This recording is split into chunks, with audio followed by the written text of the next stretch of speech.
Hi hello dears, it's me Anshi from MS solution. ഇനി എന്തിന് വേറൊരു സൊല്യൂഷൻ. മകൾ തമ്മിൽ കണ്ട പോലെ തന്നെ കുറഞ്ഞ സമയം കൊണ്ട് നമ്മൾ മൂന്നാമത്തെ ചാപ്റ്റർ ആയിട്ടുള്ള periodic table and electronic configuration set ആക്കിയാലോ.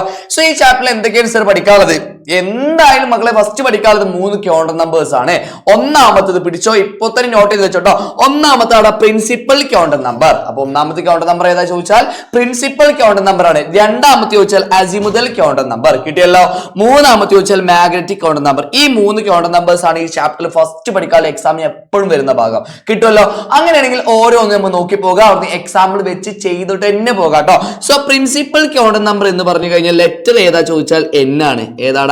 ഒരു മിനിറ്റ്, ഇതൊന്ന് സെറ്റ് ആക്കട്ടെ. സോ ലെറ്റർ ചോദിച്ചു കഴിഞ്ഞാൽ N ആണ് നമ്മളെ പ്രിൻസിപ്പൽ ക്വാണ്ടം നമ്പർ എന്ന് പറഞ്ഞാൽ. നമ്മൾ പഠിച്ചിട്ടുണ്ടാ, നമ്മൾ ഫസ്റ്റ് നമുക്ക് ഈ ചാപ്റ്റർ നമുക്ക് അറിയുന്ന ആൾക്കാരാട്ടോ. സോ ഫസ്റ്റ് നമുക്കറിയാം ഈ ചാപ്റ്ററിൽ നമുക്ക് ഷെല്ലാണ്. ഫസ്റ്റ് ഒരു ആറ്റത്തെ കിട്ടിക്കഴിഞ്ഞാൽ നമ്മൾ ഷെല്ല് പറയും. ഈ ഷെല്ലിന്റെ ഉള്ളിലുള്ള ആൾക്കാരാണ് നമ്മൾ ആരടാ? സബ് ഷെല്ല് എന്ന് പറഞ്ഞാൽ. ഈ രണ്ട് കാര്യം എന്റെ മകൾക്ക് ഓർമ്മയിൽ വെച്ചാൽ മതി.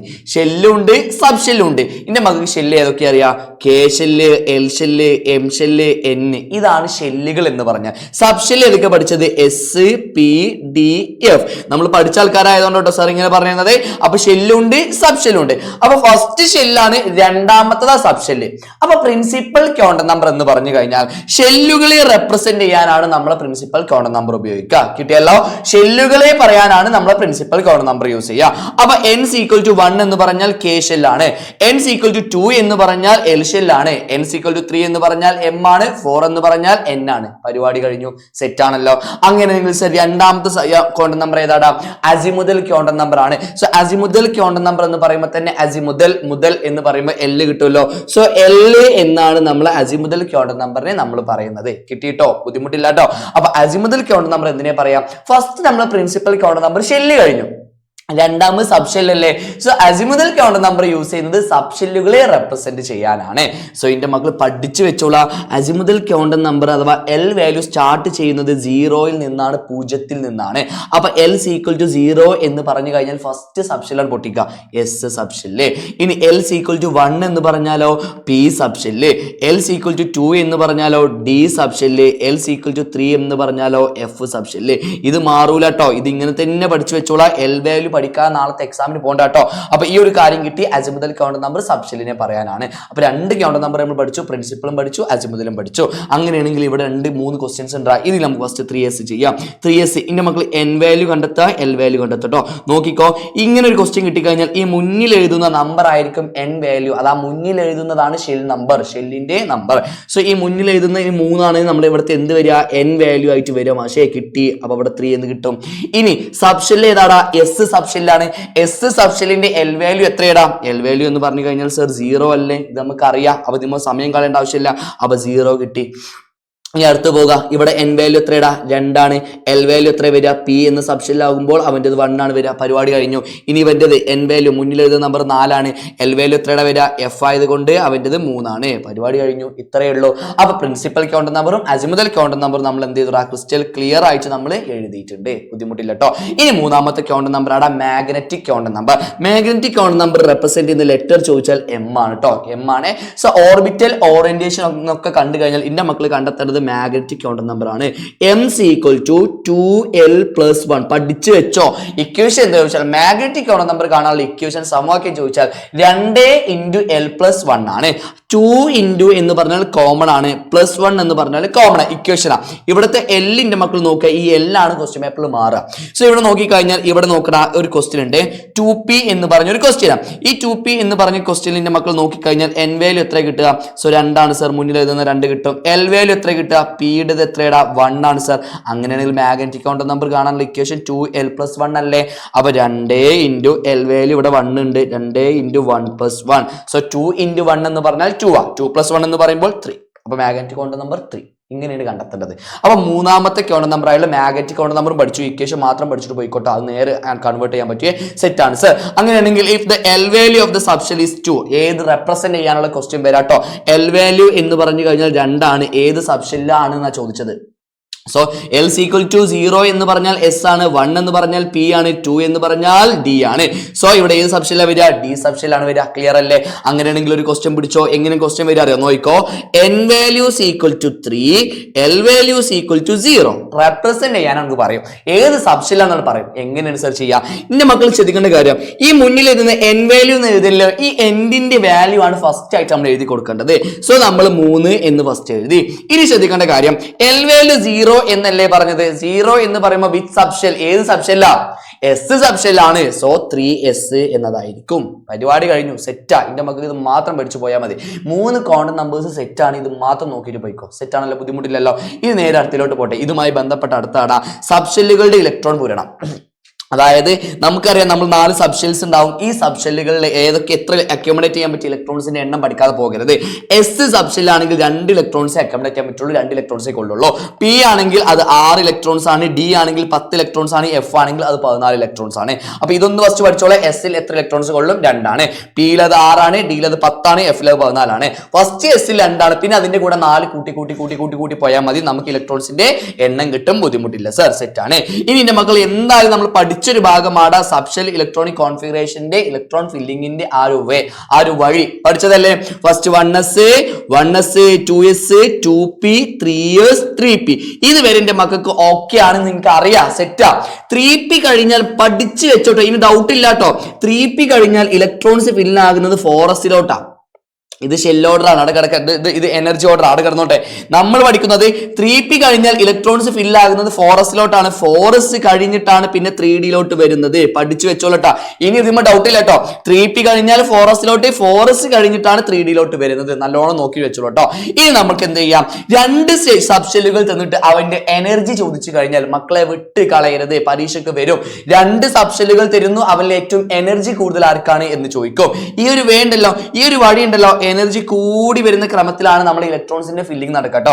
ഈ ഒരു വഴി എങ്ങനെ എഴുതിയെന്ന് ചോദിച്ചാൽ എനർജി കൂടി വരുന്ന ക്രമത്തിലായിരിക്കും എഴുതാട്ടോ. ഓർമ്മയിൽ വെച്ചോളാം.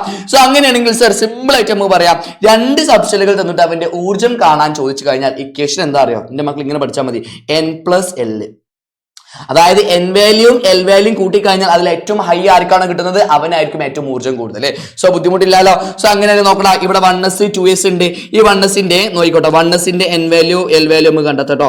ഇവിടെയും N വാല്യൂ കണ്ടെത്തണം, L വാല്യൂ കണ്ടെത്തണം. ഇവിടെ 1 ആണ്, ഇവിടെ 2 ആ. S ന്റെ ഇവിടെ 0, ഇവിടെ 0. സോ അങ്ങനെയാണെങ്കിൽ N+L എന്ന് പറയുമ്പോൾ എത്ര വരിക? 1+0 എന്ന് പറഞ്ഞാൽ 1 ആണ്. ഇവിടെ 2+0 എന്ന് പറഞ്ഞാൽ 2 ആണ്. So very clear. ഇവിടെ ഏറ്റവും ഹയസ്റ്റ് എനർജി ഉള്ള സബ്ഷെൽ ഏതാ വരിക? 2s ആണ് വരിക. അതായത് N+L വാല്യൂ കണ്ടു കഴിഞ്ഞാൽ നമുക്ക് ഏറ്റവും എനർജി ഉള്ള സബ്ഷെല്ലിനെ കണ്ടെത്താൻ പറ്റും. അപ്പൊ ഏത് ചോദിച്ചാലും എന്റെ മക്കൾ എന്ത് ചെയ്യുക? അത് എഴുതി വെച്ചോളാം, അത് വിട്ട് കളയരുത് കേട്ടോ. സോ ഇനി മക്കളെ നമ്മൾ എഴുതാൻ പോകണം. സബ്ഷെൽ ഇലക്ട്രോണിക് കോൺഫിഗറേഷൻ എന്തായാലും പരീക്ഷ ചോദിക്കുന്ന ഭാഗമാണ്. എഴുതി വെച്ചോ. 21 ആണ്. 1s2 S ൽ 2 ഇലക്ട്രോൺസേ കൊള്ളുള്ളൂ. പഠിച്ചു വെക്കടാ. S ൽ 2 ഇലക്ട്രോൺസേ കൊള്ളുള്ളൂ.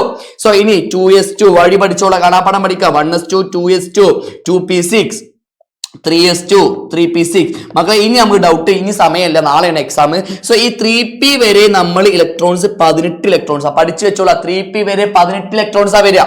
ഇനി 3p കഴിഞ്ഞ് ഇലക്ട്രോൺസ് എങ്ങോട്ടേക്കാ പോകുക? 4sലോട്ടാണ്. അപ്പൊ 4s2 എഴുതി. അപ്പൊ ടോട്ടൽ 20 ആയി. ഇനി ബാക്കി എത്രേ പറ്റുള്ളൂ? ടോട്ടൽ ആകെ 21. അപ്പൊ 3d1 പരിപാടി കഴിഞ്ഞു. ഇങ്ങനെയാണ് സബ്ഷെൽ ഇലക്ട്രോണിക് കോൺഫിഗറേഷൻ എഴുതാൻ മറന്നു പോകരുത്.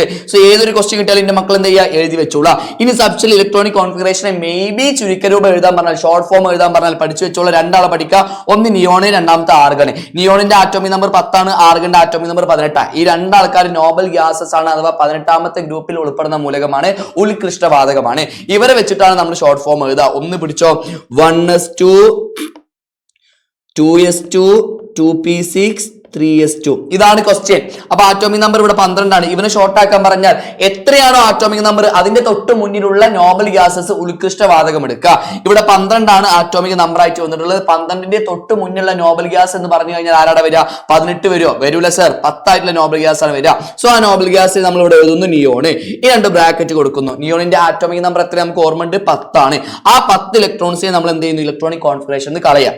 സോ 2 2 4 4 6 10. അപ്പൊ ഈ ഒരു ഭാഗം കളഞ്ഞു. ഇനി ബാക്കിയുള്ള ആൾക്കാരാണ്ട് എഴുതി കൊടുത്താൽ മതി. 3s2. അപ്പൊ നിയോണ് 3s2. നിയോണിന്റെ ആറ്റോമിക് നമ്പർ 10 ആണ്. 10ന്റെ കൂടെ എസിലെ 2 ഇലക്ട്രോണോട് കൂട്ടിക്കഴിഞ്ഞാൽ നമുക്ക് ആൻസർ ആയിട്ടുള്ള 12 കിട്ടും. അപ്പൊ കറക്റ്റ് തന്നെയാണ് ആൻസർ വന്നത്. സോ ഇങ്ങനെയാണ് ഷോർട്ട് ഫോം എഴുതുക. മക്കളെ കുറച്ച് സ്പീഡിൽ പോകുന്നത് എന്തുകൊണ്ടാണ് ചോദിച്ചു കഴിഞ്ഞാൽ വല്ലാണ്ട് സമയമില്ല നിന്റെ മക്കൾക്ക് അറിയാം, എനിക്കും അറിയാം. സോ നമ്മൾ എന്ത് ചെയ്യുക, പെട്ടെന്ന് ചാപ്റ്റർ എന്ത് ചെയ്യുക, ഒന്ന് ഓവർവ്യൂ സെറ്റ് ആക്കിയിട്ട് പോകുക കേട്ടോ. അപ്പൊ ഇങ്ങനെയാണ് നമ്മൾ എന്ത് ചെയ്യുക, ഷോർട്ട് ഫോം എഴുതാം കേട്ടോ, വിട്ടുകളയല്ലേ. സോ നമ്മൾ ഒറ്റ കാര്യം കൂടെ, ഇവിടെ atomic number 22 event subshell electronic configuration ആർക്കെങ്കിലും അറിയാത്തതുണ്ടോ, വിട്ടുകളയല്ലേ കേട്ടോ, മറക്കല്ലേ.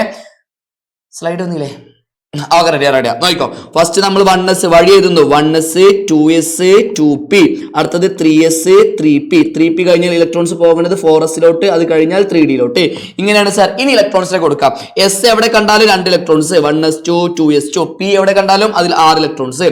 എസ് കണ്ടു, 2 ഇലക്ട്രോൺസ് കൊടുത്തു, പിയിൽ 6 ഇലക്ട്രോൺസ്. 3p വരെ എത്ര ഇലക്ട്രോൺസ് ഉണ്ടാവും നമ്മൾ പറഞ്ഞത്, 18 ഇലക്ട്രോൺസ്, 18 ആയേ. ഇനി 3p കഴിഞ്ഞാൽ ഇലക്ട്രോൺസ് പോകേണ്ടത് എങ്ങോട്ടേക്കാ, 4sലോട്ടാണ്. കാരണം 3p കഴിഞ്ഞാൽ പിന്നെ എനർജി കൂടുതൽ 4sലോട്ടാണ്. അപ്പൊ 4s 2 ഇലക്ട്രോൺസ് ആയി. അപ്പൊ 18ഉം 2ഉം 20 ആയി സർ. ഇനി ബാക്കി 2 ഇലക്ട്രോൺസേ ഉള്ളൂ. ആ 2 ഇലക്ട്രോൺസ് ഡി എന്ന് പറഞ്ഞ സബ്ഷെല്ലിൽ കൊടുക്കുന്നു. പരിപാടി കഴിഞ്ഞു. ഇങ്ങനെയാണ് സബ്ഷെൽ ഇലക്ട്രോണിക് കോൺഫിഗറേഷൻ ചെയ്ത വിട്ട് കളയല്ല കേട്ടോ. സോ ഇവിടെ നിന്ന് ഇനി ചോദിക്കാനുള്ളത് എന്തൊക്കെയാണെന്ന് അറിയോ, ഇനി നമ്മൾ ക്രോമിയം കോപ്പറിന്റെ സബ്ഷെൽ ഇലക്ട്രോണിക് കോൺഫിഗറേഷനിൽ എന്തുണ്ടാ, ചെറിയൊരു വ്യത്യാസം, ഒരു പ്രത്യേകത ഉണ്ട്, പഠിച്ചു വെച്ചോ. ക്രോമിയത്തിന്റെ ആറ്റോമിക് നമ്പർ 24 ആണ്, കോപ്പറിന്റെ 29 ആണ്. ഇവരുടെ സബ്ഷെൽ ഇലക്ട്രോണിക് കോൺഫിഗറേഷൻ എഴുതുമ്പോൾ 3d5 4s1, ഇനി കോപ്പർ എഴുതുമ്പോൾ 3d10 4s1. ഇത് ഇതേപോലെ പഠിച്ചു വെച്ചോ കേട്ടോ.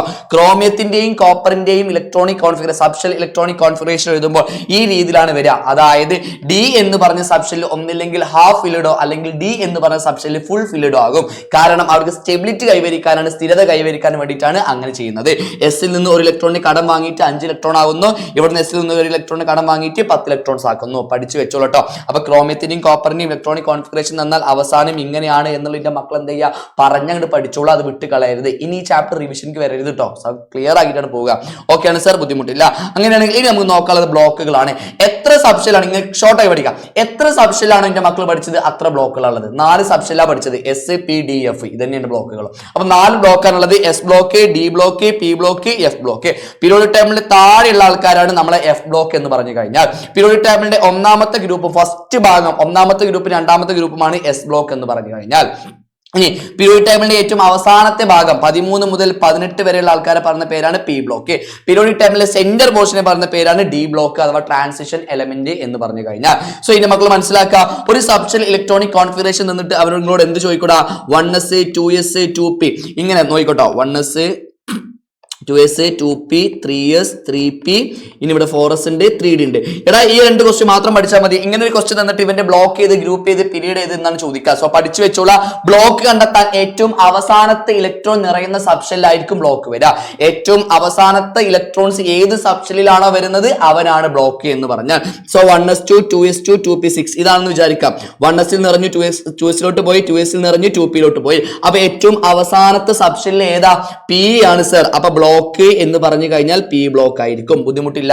അങ്ങനെയാണെങ്കിൽ ഈ ഒരു ചോദ്യത്തിന്റെ ആലോചിച്ചുകൂടാ. ഇങ്ങനത്തെ ചോദ്യമാണ് പരീക്ഷയ്ക്ക് എപ്പോഴും വരിക. നോക്കിക്കോ, 3p കഴിഞ്ഞാൽ ഇലക്ട്രോൺസ് പോകുന്നത് 4sലോട്ടാ.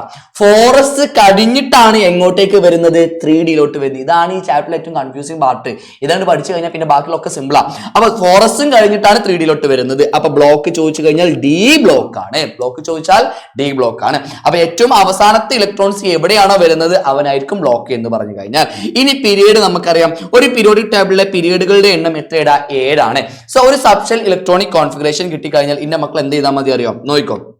ഒരു സബ്ഷെൽ ഇലക്ട്രോണിക് കോൺഫിഗറേഷൻ കിട്ടിക്കഴിഞ്ഞാൽ അവന്റെ പീരീഡ് കണ്ടെത്താൻ മുന്നിൽ എഴുതുന്ന നമ്പർ നോക്കുന്നു, മുന്നിൽ എഴുതുന്ന ഫ്രണ്ടിൽ എഴുതുന്ന നമ്പർ നോക്കുന്നു. അതിൽ ഏറ്റവും വലിയ നമ്പർ ഏതാണോ, ഏറ്റവും വലിയ ഷെൽ നമ്പർ ഏതാണോ അവനായിരിക്കും പീരീഡ് വരിക. സോ ഇവിടെ 1 ഉണ്ട്, 2 ഉണ്ട്, 3 ഉണ്ട്, 4 ഉണ്ട്. ഏറ്റവും വലിയ നമ്പർ ഏതാടാ, 4 ആണ്. സോ പീരീഡ് ഈക്വൽ ടു 4 വരും. ഇനി ഈ കേസിൽ നോക്കടാ, ഇവന്റെ പീരീഡ് എത്ര വരിക, സോ 1 ഉണ്ട്, 2 ഉണ്ട്, 3 ഇല്ല സർ. അപ്പൊ 2 തന്നെ ആയിരിക്കും ഏറ്റവും വലിയ നമ്പർ. സോ പീരീഡ് കിട്ടി 2.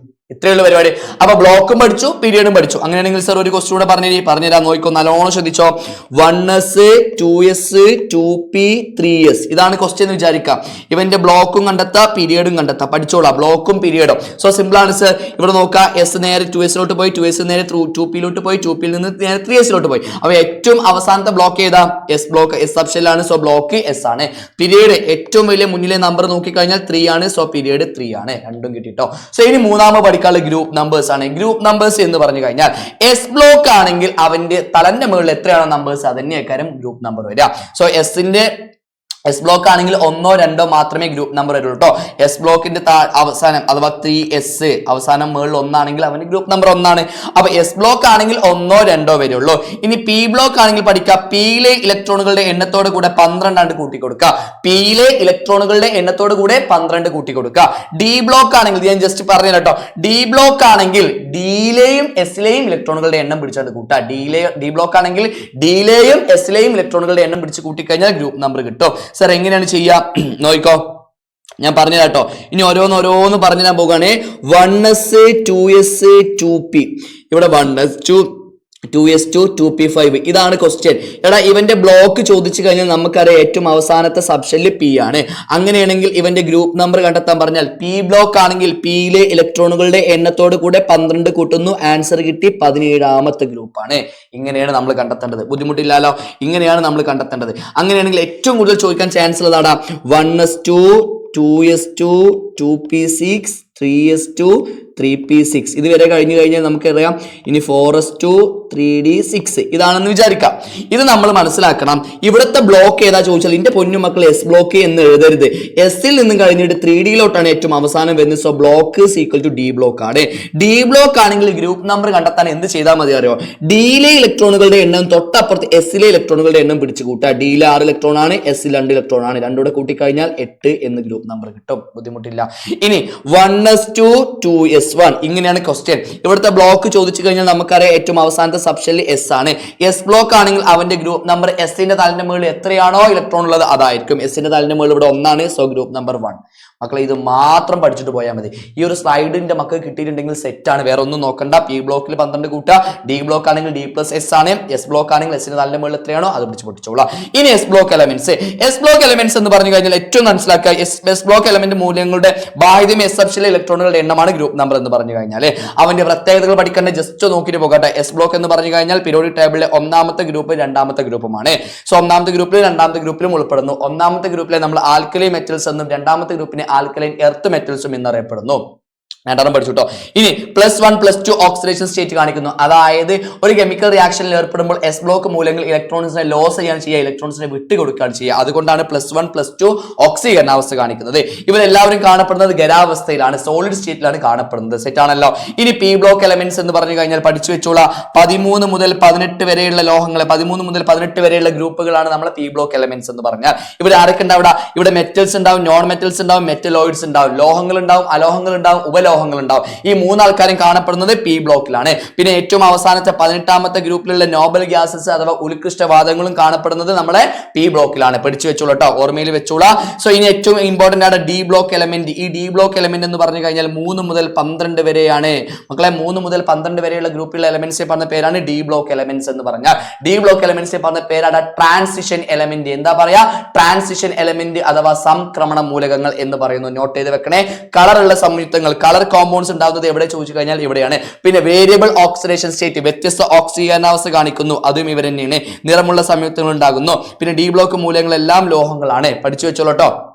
ഡി ബ്ലോക്ക് മൂലങ്ങൾ all are metals ആണ്. X the variable oxidation state form the color compound. ഒരു 3 പോയിന്റിന്റെ മക്കൾ എന്ത് ചെയ്യുക, എന്തായാലും പഠിച്ചു വെച്ചോളൂ. ഏറ്റവും ഇമ്പോർട്ടന്റ് ആണ് colour compounds, variable oxidation state, all the metals. ഈ 3 പോയിന്റ് പഠിച്ചു വെച്ചോളൂ കേട്ടോ, വിട്ട് കളയരുത്. ഇനി എപ്പോഴും ചോദിക്കുന്ന ഒരു ഭാഗമാണ് ഡി ബ്ലോക്ക് മൂലങ്ങളുടെ ഓക്സിഡേഷൻ സ്റ്റേറ്റ് കാണിക്കുക. ഡി ബ്ലോക്ക് മൂലങ്ങൾ എന്ന് പറഞ്ഞു കഴിഞ്ഞാൽ ഒരാൾ തന്നെ വ്യത്യസ്ത ഓക്സിഡേഷൻ സ്റ്റേറ്റ് കാണിക്കും. ഇതിനെയാണ് നമ്മൾ എന്ത് പറയാ? വേരിയബിൾ ഓക്സിഡേഷൻ സ്റ്റേറ്റ് എന്ന് പറയാം കേട്ടോ. സോ ഇവിടെ FeCl2 ഉണ്ട്, Mn2O3 ഉണ്ട്. ഇവിടെ നമ്മൾ മനസ്സിലാക്കേണ്ട കാര്യം, ഒരു ക്ലോറിന്റെ ഓക്സിഡേഷൻ സ്റ്റേറ്റ് എന്ന് പറഞ്ഞു കഴിഞ്ഞാൽ -1 ഇവിടെ ഓക്സിജന്റെ ഒരു ഓക്സിജന്റെ എന്ന് പറഞ്ഞാൽ -2 ഇത് നമുക്ക് 2 രീതിയിൽ കാണാം. ഒന്ന് Fe നമ്മൾ പഠിക്കുകയാണേ. ഇവിടെ ഒരു ക്ലോറിന് -1 അപ്പൊ ഇവിടെ എത്ര ക്ലോറിൻ ഉണ്ട്? 2 ക്ലോറിൻ ഉണ്ട് സർ. ഒരു ക്ലോറിന് -1 ആണെങ്കിൽ 2 ക്ലോറിന് അപ്പൊ എത്ര വരിക? -2 വരും. ഇതിന്റെ മക്കൾ ശ്രദ്ധിക്കാം, ഇവിടെ എത്രയാണോ കിട്ടിയത് ഇതിന് നേരെ ഓപ്പോസിറ്റിലുള്ള നമ്പർ, സോ 2 എന്നിട്ടോ. ഇവിടെ ഏതാണോ ചാർജ് അതിന്റെ ഓപ്പോസിറ്റ് ചാർജ് കൊണ്ടുപോകും. മൈനസ് ചാർജിന്റെ ഓപ്പോസിറ്റ് ചാർജ് എന്ന് പറഞ്ഞാൽ +2 ആണ്. സോ ഇവിടെ Feയുടെ ഓക്സിജൻ ഓക്സിഡേഷൻ സ്റ്റേറ്റ് എന്ന് പറഞ്ഞു കഴിഞ്ഞാൽ +2 ആയിരിക്കും. Fe എന്ന് പറഞ്ഞാൽ +2 എന്ന് കാണിക്കുന്നുണ്ടെങ്കിൽ 2 ഇലക്ട്രോൺസിനെ ലോസ് ചെയ്യുക എന്നാണ് പറയാ. പോസിറ്റീവ് ചാർജ് ആണെങ്കിൽ 2 ഇലക്ട്രോൺസിനെ ലോസ് ചെയ്യുന്നു, വിട്ടുകൊടുക്കുന്നു എന്നാണ് പറയാ. സോ ഇതിന് നമുക്ക് എക്സ് വെച്ചോടും ചെയ്യാട്ടോ. അറിയാത്ത ഒരാളെ നമ്മൾ എക്സ് ആയിട്ട് എടുക്കുന്നു. പിന്നെ ഒരു ക്ലോറിൻ്റെത് -1 ആണ്. 2 ക്ലോറിൻ ഉണ്ടായത് കൊണ്ട് -1 × 2 = 0. രണ്ടോടെ കൂട്ടിക്കഴിഞ്ഞാൽ 0 കിട്ടണം. ഇനി ആദ്യം ബ്രാക്കറ്റിലുള്ളത് ചെയ്യുന്നു. -1 × 2 എന്ന് പറഞ്ഞാൽ -2 ആണ്. ഇനി പ്ലസും മൈനസും വന്നു കഴിഞ്ഞാൽ മൈനസിനാണ് പ്രയോറിറ്റി കൊടുക്കേണ്ടത്. സോ എക്സ് താഴേക്ക് എടുത്ത് എഴുതുന്നു. So x - 2 = 0. അങ്ങനെയാണെങ്കിൽ x = ഈ -2 നേരെ സമത്തിന്റെ അപ്പുറത്തോട്ട് പോകുമ്പോൾ +2 എന്ന് വരും. ഇത് തന്നെയാണ് നമ്മൾ നേരത്തെ കണ്ടെത്തിയ ആൻസറും. ബുദ്ധിമുട്ടില്ല എന്ന് വിചാരിക്കുന്നു. സോ അടുത്ത ദിവസം അതേപോലെ ചെയ്യാം. ഒരു ഓക്സിജന് -2 ആണ്. അപ്പൊ ഇവിടെ 3 ഓക്സിജൻ ഉണ്ട്. 1 2 2 4 3 6 -6 എന്ന് വരുന്നു. ഈ -6 നേരെ ഇപ്പുറത്തോട്ട് ഇടുമ്പോൾ 6 വരും. ചാർജ് പോസിറ്റീവ് 6 എന്നാവും, +6 എന്നാവും. പക്ഷെ ഇതല്ല നമ്മൾ നോക്കുന്നത്. ഓക്സിഡേഷൻ സ്റ്റേറ്റ് എന്ന് പറഞ്ഞു കഴിഞ്ഞാൽ ഒരാളതാണ് ഓക്സീകരണാവസ്ഥ നമ്മൾ എപ്പോഴും കണ്ടെത്തേണ്ടത്. ഒരാളതാണ് നമ്മൾ കണ്ടെത്തേണ്ടത്. ഇവിടെ 2 Mn എന്ന് പറയുന്നുണ്ട്, Mn2 എന്ന് പറയുന്നുണ്ട്. 2 Mn +6 ആണെങ്കിൽ ഒരു Mn എത്ര വരിക ആലോചിക്കടാ. 2 മാംഗനീസിന് 6 രൂപയാണ് സർ. അപ്പൊ ഒരു മാംഗനീസിന് എത്ര വരിക? 6ന്റെ നേരെ പകുതി എടുത്താൽ മതി.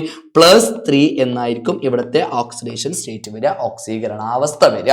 സോ അതായത് Mn എന്ന് പറഞ്ഞാൽ 3 ഇലക്ട്രോൺസിനെ വിട്ടുകൊടുക്കുന്നുണ്ട്. മക്കളെ ഇവിടുന്ന് പരീക്ഷയ്ക്ക് വരുന്നൊരു ടൈപ്പ് ക്വസ്റ്റ്യൻ ഇപ്പൊ തന്നെ പഠിപ്പിച്ചുതരാം.